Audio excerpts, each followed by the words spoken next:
Venom.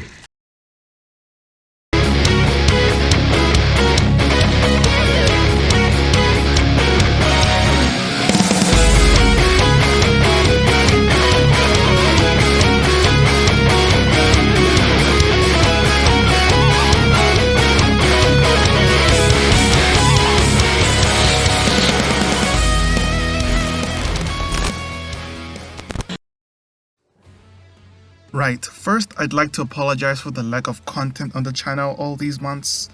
I've been kind of lacking motivation to make new videos on top of being very busy in the last month. Though the channel isn't completely dead.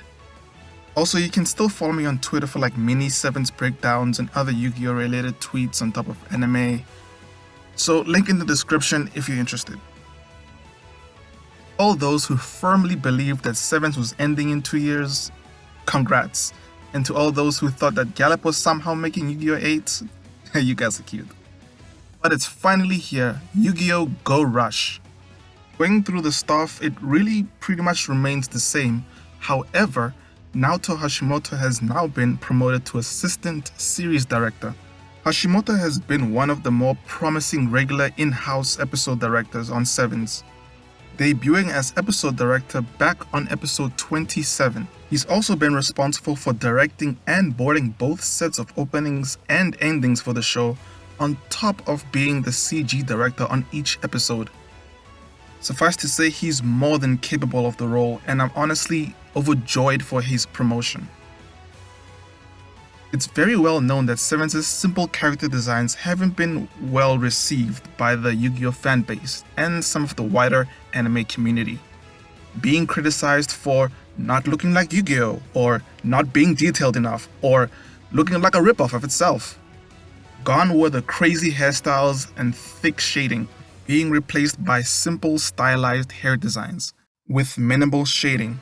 So now it seems the staff have heard the complaints and have come up with a sort of compromise between what made Yu-Gi-Oh look distinctive with the simple look of 7's, bringing back the classic layered and spiky hair designs that previously made Yu-Gi-Oh stand out among other card game anime, as well as layered clothing with multiple belts, long jackets, and other accessories. While these changes might appease most fans, personally, and as a rookie animator myself, I prefer simplicity and functionality. As you know, 7's designs look the way they do because they were easier to animate with a lower line count and less shading, thus putting less stress on the animation staff. These new designs pretty much do the opposite now that we have more lines again and more shading. Now, I don't technically hate detailed designs and drawings. I mean, the biggest reason I got interested in Yu-Gi-Oh's production was because of how out there and how detailed Yu-Gi-Oh looked. That's why I love Kagami, Ebina, Hara, and No. I just happen to prioritize the health of the staff more than anything. Not much to go over the trailer itself, as it's pre-animated much like the one for 7's, though the corrections and key animations were likely only done by Tadano and Matsushita, our series character designers. As for how the weekly production will look like, well, it'll be pretty much the same.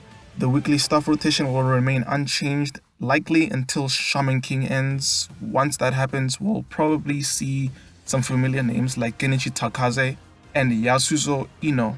The quality of the episodes themselves will also probably remain the same, so don't really expect the jump in quality. To end this off, this might be the model Yu-Gi-Oh adopts moving forward, where each spin-off goes for 2 years while keeping most of the main staff. It's a very similar model to how the Beyblade Burst series is handled. Visually, each show will likely remain similar as well, though that's not a big deal breaker. As was with 7's, hopefully down the line we might see some surprise staff members appear again. But with that, see you in the next video.